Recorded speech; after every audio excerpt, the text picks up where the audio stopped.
सबको ओम शांति।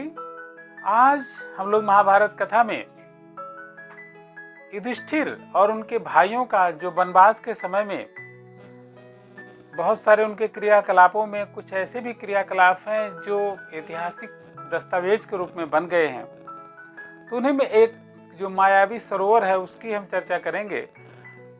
आपको बताएं कि वो मायावी सरोवर कैसा था और क्यों युधिष्ठिर के भाई लोग वहां पर जाते ही वो लोग अपने प्राणों से हाथ धो बैठे थे। इसकी पूरी चर्चा हम करेंगे। आप लोग ध्यान से इसे सुने और पूरा वीडियो देखें। आपको बता दें कि युधिष्ठिर और पांचों भाई एक गरीब ब्राह्मण की अरण्य, पहले जो लोग जैसे आजकल माचिस होता है ऐसे ही अरण्य से अग्नि पैदा किया जाता था और उसकी खोज में जंगल में दूर तक निकल आए और सबको प्यास लग गई। जब प्यास लग गई तो प्यास के मारे सबका, हर प्राणी का बुरा हाल होता है, तो पांडव लोग उससे कोई अछूते नहीं है, मानव धर्म प्राणी है, तो जल हमारे शरीर में 71% वैसे ही है। तो सबने सोचा कि क्यों ना कुछ जल की तलाश किया जाए। तो युधिष्ठिर ने नकुल से कहा कि नकुल देखो, पेड़ के ऊपर चढ़ कर देखो, कहीं ऐसा कोई जलाशय, नदी या जल का स्रोत दिख रहा है। तो नकुल ने देखा कि बहुत दूर पर कुछ बगुले बैठे हुए हैं और वहां पर कुछ ऐसी वनस्पतियां हैं जो जल के निकट ही पाई जाती है। तो उन्होंने कहा भैया, पास में ही कुछ दूरी पर एक जलाशय दिख रहा है, उसकी संभावना है, तो कहिए तो हम लोग जल ले आए। तो युधिष्ठिर ने कहा तुरंत ही जाइए, जल ले आइए। तो सबसे पहले सर्वप्रथम नकुल से ही कहा कि जाओ आप जल ले आओ। नकुल वहां पर गए और जब वो जलाशय के पास पहुंचे तो प्यास उन्हें बहुत तेज लगी थी और जैसे ही उन्होंने सोचा कि अब इस जलाशय का पानी हम पिए, तभी एक बहुत गंभीर आवाज उन्हें सुनाई पड़ी, ठहरो, बिना मेरे आदेश के इस सरोवर का जल कोई पी नहीं सकता, और अगर आपको जल पीना है तो पहले मेरे प्रश्नों का उत्तर देना पड़ेगा। नकुल ने इधर उधर देखा लेकिन उन्हें कोई प्राणी नहीं दिखाई दिया। तो उन्होंने सोचा क्यों ना पहले जल पी लें, फिर बात करते रहेंगे, प्यास भी बहुत तेज लगी थी। तो उन्होंने जैसे ही जल पीने के लिए हाथ उठाया, वैसे ही एक बार पुनः रोकने की आवाज आई, लेकिन नकुल नहीं माने और उन्होंने जल पिया। जल पीते ही उनको मूर्छा आ गई और बेहोश होकर के किनारे गिर पड़े। नकुल को बहुत देर हो गई तो सहदेव को भेजा गया। सहदेव आए, उन्होंने देखा कि हमारा भाई जलाशय के पास पड़ा है। तो उन्होंने सोचा कि थोड़ा सा पानी प्यास बुझा लें, फिर देखें। जैसे उन्होंने पानी के पास गए, तुरंत आवाज आई कि ठहरो, बिना मेरे आदेश के कोई भी सरोवर का जल नहीं पी सकता, इसका स्वामी मैं हूं, और अगर तुम पीना चाहते हो तो मुझे पहले मेरे प्रश्नों का उत्तर दो।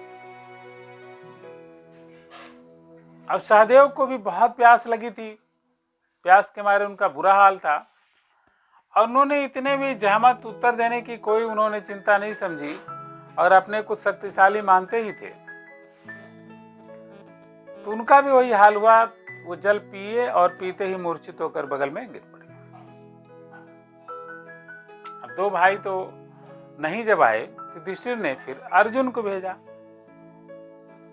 अर्जुन अपना आए और धनुष, तीर धनुष ले ही थे, और जब देखा दो भाई हमारे मूर्छित हैं तो उन्होंने सोचा पहले पानी पी लें, फिर पता लगाते हैं कि क्या बात हो गई।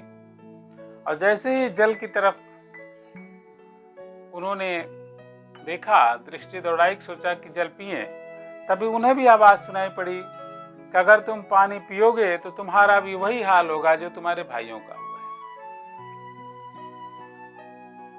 यह सरोवर मेरा है और बिना मेरे प्रश्नों का उत्तर दिए कोई जल नहीं पी सकता। अब क्या हुआ, भाई अर्जुन धनुर्धारी थे, धनुर्विद्या का बहुत उन्हें अभ्यास था, उन्होंने भी बाण वगैरह चलाए, जिधर से आवाज आई थी शब्द भेदी बाण चलाए, लेकिन कोई असर नहीं। और उन्होंने सोचा कि तो हम भी पानी पी लें, और उनका भी वही हाल। तब युधिष्ठिर ने अपने भाई भीम को भेजा कि आप जाओ देखो क्या हो गया इन लोगों को। तो भीम आए और भीम ने देखा कि हमारे भाई यहाँ पर मूर्छित पड़े हुए हैं।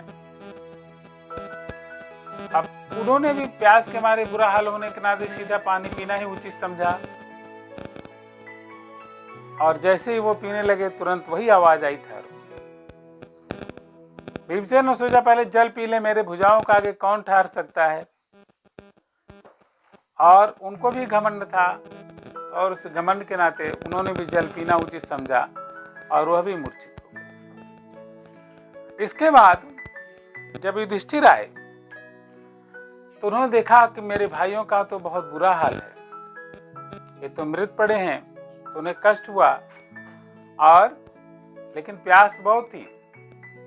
जैसे उन्होंने सोचा कि पानी पिए, तुरंत आवाज आई, ठहरो, पहले मेरे प्रश्नों का उत्तर दो फिर जल पियो। युधिष्ठिर ने सोचा कि बुद्धिमान थे, धर्मराज कहे जाते थे, तो उन्होंने कहा ठीक है आप अपने प्रश्न पूछिए। तो यक्ष ने, उनको पता चल गया कोई यक्ष है, तो यक्ष ने जिन प्रश्नों को पूछा उन्हें हम आगे बताएंगे। कितना बहुत ही रुचिकर, बहुत ही ज्ञानवर्धक प्रश्न उससे पूछा था, इसको आगे देखिएगा। आज की जो कथा की शिक्षा का भाग आपको बता दें कि कहीं भी सहसा विदधित न क्रिया, कहीं भी अचानक काम नहीं करना चाहिए। अगर कुछ कहा जा रहा है तो उस निर्देशन में काम करना चाहिए। यद्यपि तीनों भाई, भीम जब आए तो तीनों भाई उनके मूर्छित पड़े थे, तो भीम को भी सोचना चाहिए था, लेकिन भीम ने भी नहीं सोचा। इसलिए हमेशा कोई भी काम करना है तो हमेशा सोच समझ करके ही काम करना है। तो आज की कथा को हम विराम देते हैं। जो लोग पहली बार देख रहे हैं, नहीं सब्सक्राइब किए हैं, तुरंत चैनल को सब्सक्राइब करें और दोस्तों को शेयर करें।